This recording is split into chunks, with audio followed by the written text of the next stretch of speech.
Yeah, I mean, Colin Sexton with that performance, with how he's been playing, the numbers he's been putting up, definitely puts himself in that conversation.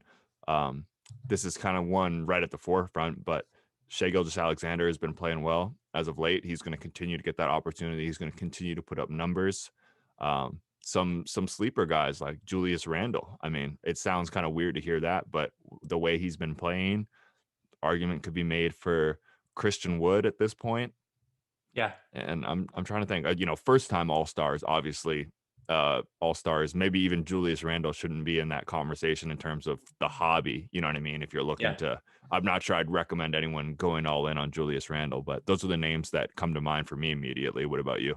Absolutely. Yeah. I mean, I think that Christian Wood story is super fun to see him succeeding. He's kind of like a Anthony Davis light. He could get it done. He's skinny, but he still blocks shots. He's a presence around the rim, and he can shoot.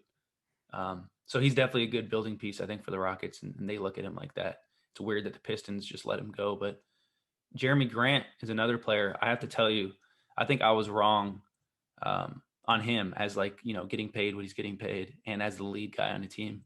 He's scoring 25 and a half points per game, getting 6 boards, and is shooting, 39% from three, which is pretty insane because you look at his usage last year with Denver. He was kind of an up and comer wing.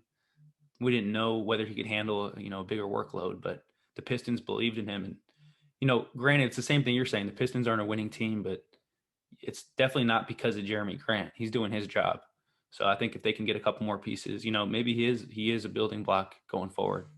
Yeah, I mean the Pistons. Just a quick interjection. Poor Blake Griffin, man. I saw this clip. Washed. He does not look Washed. good. And also, like, I saw this clip on Reddit of the Heat announcer, and he just kept being like, every time Blake Griffin caught the ball and he was trying to post up Duncan Robinson and he couldn't do it, the Heat announcer, wow, Blake Griffin, just not what he used to be. Got a three up there, but that's his only shot of the game so far, just from 3-point range. And it kind of made me Yep. sad, man. That's tough. I mean, obviously, he dealt with a lot of injury, but Well, it happened like this though, because he was yeah. dealing with injury. Then he came back and started shooting threes. Was still like an elite creator, scorer. He was still a monster. He wasn't as good of an athlete. And then, after this last surgery, it looks like he's really fallen off a cliff, which is sad. Especially if you remember those Clipper days, he was Lob probably City. the most dominant force in the NBA, and kind of like Zion or any other young player that just is almost unstoppable when he gets in the paint.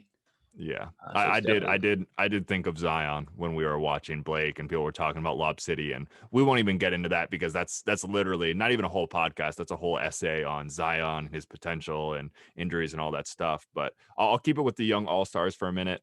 I think Jeremy Grant, opportunity guy, Julius Randle, even Christian Wood to an extent from a hobby perspective. I don't think anyone's really looking to invest in them really. But yeah, SGA would definitely be one. Is there any other players who you think a first All-Star appearance could yeah. mean big things for their Jay, prices? Jalen Brown wasn't an All Star, right? I think it No, was I between don't him think and I don't Tatum think last year for that yeah, I don't think he's been an final All-Star spot. yet. Bradley Beal didn't get it either. I don't think. So Jalen Brown obviously would be a clear name on a winning team. The Celtics have kind of stayed afloat without Tatum, and that's because of Jalen Brown. He's averaging 26 points, 6 boards, 4 assists. Finally starting to make plays for other teammates of his, and he's the defense. He's always going to be bringing it. So he's a two-way wing that I think really put it all together.